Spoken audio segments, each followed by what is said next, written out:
Who doesn't love fried chicken? It's always a crowd pleaser. And today I'm going to be doing fried chicken Japanese style. I hope I pronounce it right. Chicken karaage, it is called. And to start with, we need some chicken. I'm using chicken thigh for this. I've left the skin on and taken the bone out. We want to take it out of its packet. And we want to cut it in 4. So we're almost making little chicken nuggets here. Leaving the skin on it will give it loads of flavour too. So big pieces like this, we want to pop it straight into a clean bowl. We want to add some traditional flavours to this, so a little bit of sugar, about a teaspoon, and a touch of sesame oil, along with some saltiness, so some soy sauce. So a dribble of that in there, and some garlic, and I'm just going to finely grate this garlic straight into there. I want a good hit of garlic, so I've got quite a large clove here, and some ginger, and this ginger is so young. I've just given it a wash. I'm not even going to peel it. I'm just going to grate that directly in there. So we want about, I'd say 2 teaspoons of ginger for this because I want to taste it. Fantastic, just get all of that off. And now with your hands, clean hands, you want to give that a really good massage, making sure all those flavours are combined and coating that beautiful chicken thigh. And it's time to marinate this. So 1 hour would be the minimum for this, but ideally, if you can leave it overnight, even better. And make sure you seal this really well, just like this, because we don't want to put this in the fridge now and let all those garlic and ginger flavours permeate onto the other products in the fridge. The chicken has been marinated, all those flavours have been locked in, and now it's time to fry. So I've got some vegetable oil here, and that's going to be heated up to around 175 to 180, and we've got some potato flour here. You can also use corn flour if you like. We want it to go really crunchy, so in order for that to happen, we need to drain off some of that liquid, so just scrape the chicken pieces and then pop it into our flour and just lightly coat that. So let's do a few more here. So getting that chicken into the flour. Beautiful.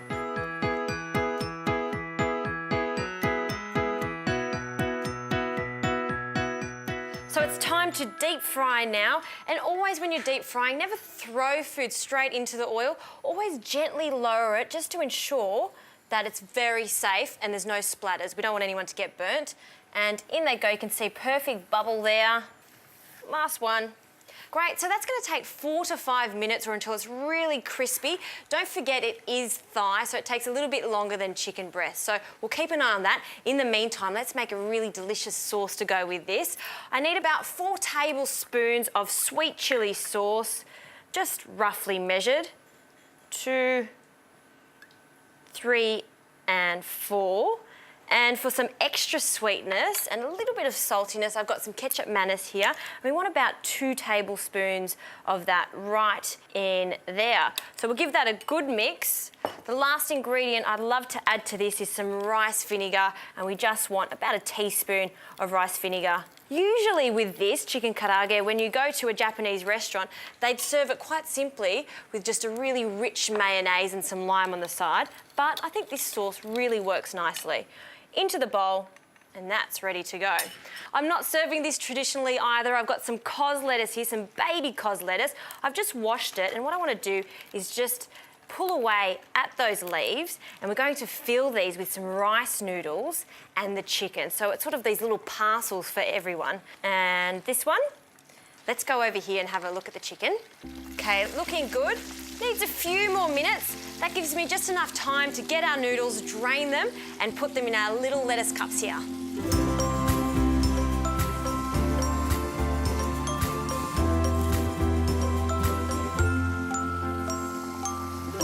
Okay, it's golden brown, so it's ready to come out of the oil. Drain it off. You can use paper toweling, but I find it stays extra crispy if you just get a baking tray just like this and place a wire rack over it. So out they come. Just let them cool down just slightly. Yum, look at that. We're talking about ultimate chicken nuggets. So let's get these. We're going to pop them in our little cups here. 2 per lettuce cup here. And last but not least, our herbs here that I've picked. We've got some mint and coriander, and they can go just in and around that. I have to have a taste of this one. So get that with my chopsticks. A lot of that chili sauce. That is so good. Everything you want with crispy chicken. It's that beautiful coating on the outside, and using that ginger and garlic, the sesame oil, it just works every single time. Chicken karaage, the best chicken nugget.